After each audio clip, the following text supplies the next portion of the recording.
Hello friends, मैं सोनी शर्मा आप सभी का स्वागत करती हूं अपने यूट्यूब चैनल पर।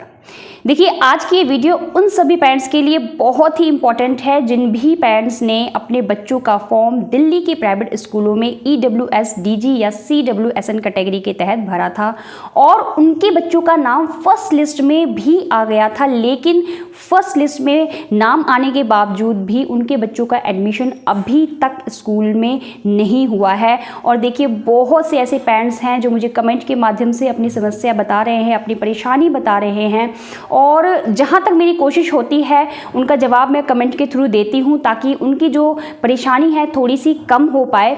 और बहुत से जो पेरेंट्स हैं उनकी जो कॉमन समस्या है, कॉमन परेशानी मेरे सामने आ रही है। पहला जो पेरेंट्स मुझे कमेंट के माध्यम से सवाल पूछ रहे हैं कि मैम, हमें स्कूल में बोला गया है कि आपके बच्चों का जो नाम है वेटिंग लिस्ट में रखा गया है, अभी आपके बच्चों का एडमिशन नहीं लिया जाएगा। आप स्कूल में जब आपके पास स्कूल से कॉल आएगा तब आपको स्कूल आना है, आप स्कूल से कॉल आने का वेट करिए। आपके बच्चे का नंबर अगर आता है तो हम आपको कॉल करेंगे, तब जाके आप स्कूल में आइएगा।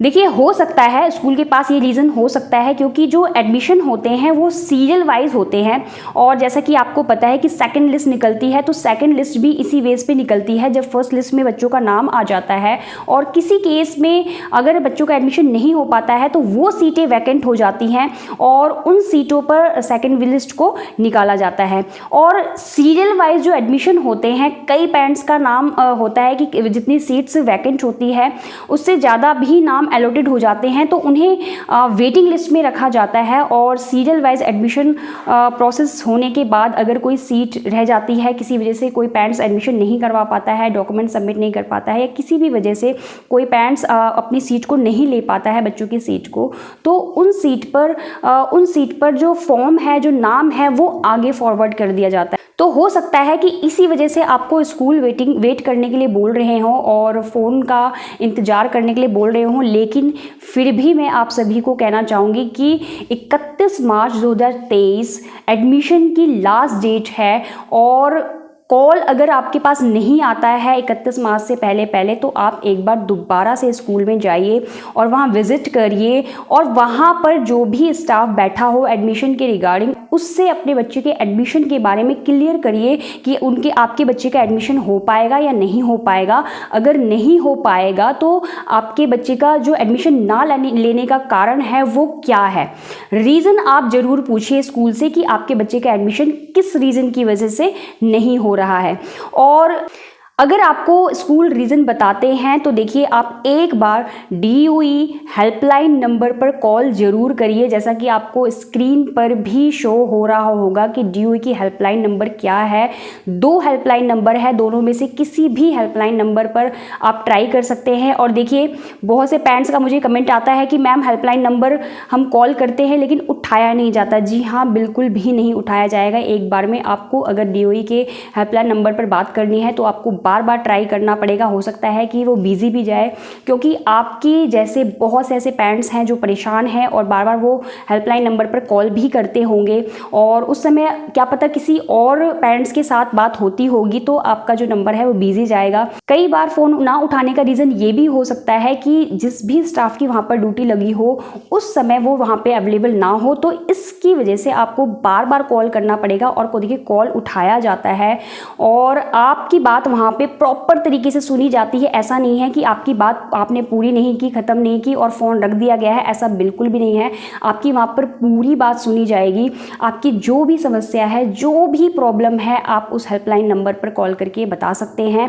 और देखिए, जब तक आप अपनी समस्या, अपनी परेशानी नहीं बताएंगे, DOE इसके रिगार्डिंग कोई भी एक्शन नहीं ले पाएगा। जब तक DOE के पास पेरेंट्स की शिकायत नहीं पहुँचेगी, पेरेंट्स की जो प्रॉब्लम है उनसे वो परिचित नहीं होंगे, तो उसके जो रिगार्डिंग है वो कोई भी स्टेप उठा नहीं पाएंगे। और लास्ट ईयर भी ऐसा हुआ था, बहुत से पेरेंट्स परेशान थे और बहुत सी कंप्लेन, बहुत सी शिकायत DOE के जो वेबसाइट है, DOE के हेल्पलाइन नंबर के थ्रू कराई गई थी और उस पर DOE ने एक्शन भी लिया था। तो जब तक आप अपनी परेशानी DOE तक नहीं पहुंचाएंगे तब तक आपकी इस परेशानी की, आपकी समस्याओं का हल बिल्कुल भी नहीं निकल सकता है और इसके लिए स्टेप आपको ही उठाना पड़ेगा।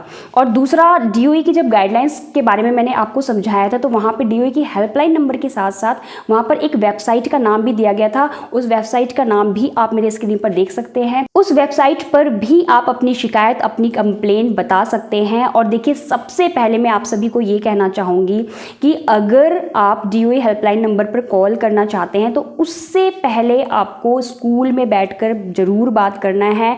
स्कूल में एडमिशन ना लेने का प्रॉपर रीज़न पूछना है कि क्यों नहीं वो एडमिशन लेंगे, और हो सके तो उनसे आप लिखित में रीज़न लीजिए। और आपको लगता है कि जो उनका रीज़न है वो सही नहीं है तो आप उनको मेल के थ्रू भी, ये उनके जो स्कूल की वेबसाइट है उनको मेल पर भी उनके एडमिशन बच्चे का ना लेने का रीज़न आप पूछ सकते हैं। देखिए, रिटर्न में जब तक आपके पास सबूत नहीं होगा तब तक आप किसी भी स्कूल के खिलाफ या किसी के भी खिलाफ आप कोई भी बात नहीं रख पाएंगे। तो DOE को ये पता होना चाहिए कि आपकी जो शिकायत है वो बिल्कुल सही है, बिल्कुल जायज़ है। सही में आपको जो जवाब दिए गए हैं स्कूल की तरफ से वो इसी तरह का जवाब दिया गया है। तो इस तरह से आपको बातें ध्यान रखनी है। और देखिए, बहुत से ऐसे पेरेंट्स हैं जिनकी एक और समस्या आ रही है और बार बार वो भी मुझे कमेंट के माध्यम से पूछ रहे हैं कि मैम, हमारे बच्चों का एडमिशन तो हो गया है लेकिन स्कूल की तरफ से बुक्स और ड्रेस बच्चों को फ्री नहीं मिल रही है, उसके लिए स्कूल हमसे फ़ीस चार्ज कर रहे हैं, तो उस केस में हम क्या करें।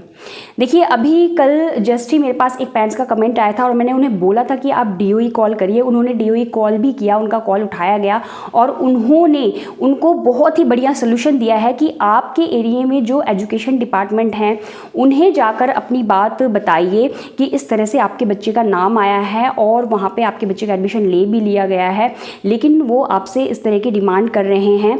तो अगर वो कहते हैं कि आपको वहाँ पे देना चाहिए, क्योंकि देखिए कई बार क्या होता है, स्कूल की भी मजबूरी होती है, क्योंकि उनके पास जो, जैसा कि मैंने आपको बोला कि आपका बच्चा बिल्कुल भी फ्री नहीं पढ़ता है, आपके लिए फ्री पढ़ रहा है, लेकिन आपका बच्चे की जो फीस है और जो भी खर्चा आप स्कूल में आपके बच्चे के ऊपर किया जाता है उसका जो फंड है वो स्कूल को मिलता है, उसकी जो फीस है वो स्कूल को दी जाती है गवर्नमेंट के द्वारा। तो कई बार हो सकता है कि जो प्राइवेट स्कूल हैं उन तक वो फंड ना पहुँचा हो, उन तक वो फीस ना पहुँची हो। तो ये भी एक रीज़न हो सकता है जिसकी वजह से स्कूल आपसे कह रहे हों कि आप पैसे देकर बुक्स और जो ड्रेस है वो खरीद लीजिए, बाद में आपको उसका रिफंड कर देंगे। तो वहाँ पे देखिए, आपको स्कूल की भी थोड़ी सुननी पड़ेगी और अपनी भी बात रखनी पड़ेगी। अगर आप एफर्ट नहीं करते हैं, आप सक्षम नहीं हैं बुक्स और ड्रेस खरीदने के लिए, क्योंकि प्राइवेट स्कूल की जो ड्रेस और बुक्स होती हैं वो वाकई में महंगी होती हैं। तो अगर आप सक्षम नहीं हैं तो आप देखिए, बैठकर स्कूल के प्रिंसिपल से, स्कूल के मैनेजमेंट से ज़रूर बात करिए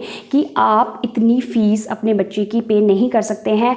और मैं आपको यकीन के साथ कहती हूँ कि स्कूल के जो मैनेजमेंट होते हैं, जो बड़े स्कूल होते हैं, वो कहीं ना कहीं आपकी हेल्प ज़रूर करेंगे। आपकी फाइनेंशियल हेल्प जो होती है, आपके बच्चे की जो हेल्प होती है वो ज़रूर करेंगे। तो इसलिए देखिए, सबसे पहले, क्योंकि आपको बच्चे को उस स्कूल में पढ़ाना है, तो पहले स्कूल से आपको बैठकर सही तरीके से, नम्रता से, वहाँ के मैनेजमेंट से, वहाँ के स्टाफ से, वहाँ के प्रिंसिपल से, जो भी वहाँ पे जिनकी भी ड्यूटी लगी हुई, उनसे नम्रता से बात करनी है, अपनी समस्या, अपनी परेशानी बतानी है। और मुझे पूरा यकीन है कि स्कूल आपकी हेल्प इस मामले में ज़रूर करते हैं और करेंगे। और फिर भी अगर आपको ऐसा लगता है कि आपकी वहाँ पर मदद नहीं हो पा रही है, तो देखिए, लास्ट कंडीशन में आप DOE हेल्पलाइन नंबर कॉल करिए। और जैसे कि उन पेरेंट्स के थ्रू मैं आपको वो बता रही हूँ, उनके मैसेज के थ्रू, कि आप अपनी जो आसपास के एजुकेशनल डिपार्टमेंट है वहाँ पर जा सकते हैं, वहाँ पर उन स्टाफ से अपनी बात बता सकते हैं और कोई ना कोई हल आपको वहाँ पे ज़रूर मिलेगा। और देखिए, नाम आपका बहुत ही मुश्किल से बच्चों का आया है, क्योंकि आपकी तरफ बहुत से ऐसे पेरेंट्स हैं जिनके बच्चों का नाम नहीं आया है। तो अगर कहीं थोड़ा बहुत आपको बच्चों के लिए पे करना पड़ता है तो मुझे नहीं लगता है कि कहीं गलत है, बट जायज़ पे करना है। जिस तरह से आप स्कूल करता है कि हमारे पास फ़ंड नहीं आया, तो उस केस में हो सकता है कि आपको थोड़ा सा कॉपरेट जो स्कूल के साथ है करना चाहिए। और देखिए, बहुत से ऐसे पेरेंट्स हैं जो इंतज़ार कर रहे हैं सेकंड लिस्ट की। तो देखिए, मैं आप सभी को कहना चाहूँगी, बहुत से ऐसे पेरेंट्स हैं जो मुझे कमेंट के माध्यम से भी ये कह रहे हैं कि मैम, हमारे बच्चों का एडमिशन नहीं हो पा रहा है क्योंकि हमने जो डॉक्यूमेंट्स दिए थे वो मैच नहीं हो रहे हैं, हमारा एड्रेस प्रूफ में ये गड़बड़ है, वो गड़बड़ है। देखिए, जब फॉर्म भरा जा रहा था उसी टाइम मैंने बोला था कि आप जो डॉक्यूमेंट्स की डिटेल डालते हैं फॉर्म भरने के टाइम में, सेम वही जो डॉक्यूमेंट्स है वहाँ पर चेक किया जाता है। अगर थोड़ा सा भी वहाँ पर चेंजेस स्कूल को लगता है हुआ है तो वहाँ स्कूल को सोचना पड़ता है और वो अपनी तरह से वेरिफिकेशन कर सकते हैं और उनको पूरा अधिकार दिया गया है कि वो अपने हिसाब से वेरिफिकेशन आपके एड्रेस का कर सकते हैं, आपके डॉक्यूमेंट्स का कर सकते हैं। तो वो उनके ऊपर डिपेंड है कि आपको एडमिशन दिया जाए या नहीं दिया जाए। वो आपके डॉक्यूमेंट्स पे डिपेंड करता है कि आपके डॉक्यूमेंट्स कितने सही हैं। तो इसलिए मैं बार बार बोलती हूँ सभी पेरेंट्स से कि जब भी आप फॉर्म भरें, आप अपने डॉक्यूमेंट्स की डिटेल बिल्कुल सही तरीके से भरिए। एक पेरेंट्स का मेरे पास कमेंट आया था, उन्होंने मुझे बताया था कि मैम हमारे घर तक वेरिफिकेशन के लिए स्कूल की टीम आई थी बट उनको उनका एड्रेस नहीं मिला है। तो देखिए ऐसे केस में आपको घबराना नहीं है, आपको दोबारा से स्कूल में विजिट करना है और जो भी एड्रेस प्रूफ में आपने लगाया होगा उसको दोबारा से सबमिट करना है, दिखाना है। और अगर आपका घर नहीं मिला है तो उनको रीज़न बताना है कि किस वजह से घर ढूंढने में परेशानी हुई। हालाँकि आपका फ़ोन नंबर होता है वहाँ पर, वो आपको कॉल करते हैं, लेकिन आपको खुलकर अपनी बात बतानी है। कहीं आपको किसी भी डॉक्यूमेंट्स परेशानी हो रही है, कहीं आपने गड़बड़ किया है, तो वो खुलकर आपको बात करनी है विद कॉन्फिडेंस। आपको डरना नहीं है क्योंकि आपके बच्चे का नाम आया है। आपका पूरा अधिकार है अपनी बात रखने का और स्कूल के ऊपर टोटली डिपेंड करता है कि वो वेरिफिकेशन किस तरह से करेंगे और आपको पूरा स्कूल का सपोर्ट करना है, उनके साथ कोऑपरेट करना है। और कोई भी समस्या होती है आपको एडमिशन के टाइम में, देखिए सबसे पहले स्कूल से बात करिए, वहाँ आपकी समस्या का समाधान नहीं होता है देन आपको DOE की हेल्पलाइन नंबर पर कॉल करना है। आपकी जो DOE की जो वेबसाइट दी गई है जिस पे आप अपनी समस्या का समाधान जान सकते हैं, आप मेल कर सकते हैं, वहाँ आप अपनी समस्या को बता सकते हैं। और देखिए तीसरा, आप एजुकेशनल डिपार्टमेंट में भी जा सकते हैं अपनी समस्या को लेकर। अगर लगता है कि आपको बहुत बड़ी समस्या है, आपका वहाँ पे समाधान नहीं हो रहा है, आपके डॉक्यूमेंट्स भी बहुत सही हैं, पूरे सही हैं, किसी छोटी मोटी रीज़न की वजह से आपके बच्चे का एडमिशन नहीं हो रहा है, तो आप बिल्कुल DOE का रुख अपनाइए और अपने बच्चों के लिए एक स्टेप आपको उठाना ही पड़ेगा। और मैं उम्मीद करती हूँ कि जिन भी बच्चों का नाम फर्स्ट लिस्ट में आया है उन सभी का एडमिशन जल्द से जल्द हो पाए। और 31 मार्च 2023 लास्ट डेट है। आप स्कूल के कॉल का वेट बिल्कुल भी मत करिएगा, स्कूल में एक बार विजिट करके उनसे रीज़न ज़रूर पूछिएगा। और आई होप कि आपके बच्चे का एडमिशन जल्द से जल्द हो जाए। इसी उम्मीद के साथ, इन्हीं शब्दों के साथ आज की वीडियो में इतना ही। अगर आप मेरे चैनल पर नए हैं और चैनल को सब्सक्राइब नहीं किया है तो प्लीज़ चैनल को सब्सक्राइब जरूर कर दीजिएगा और इस वीडियो को शेयर करना बिल्कुल भी मत भूलिएगा, क्योंकि आपकी एक छोटी सी जानकारी किसी का पूरा जीवन बदल सकती है। थैंक यू सो मच, मिलते हैं अपने नेक्स्ट वीडियो में।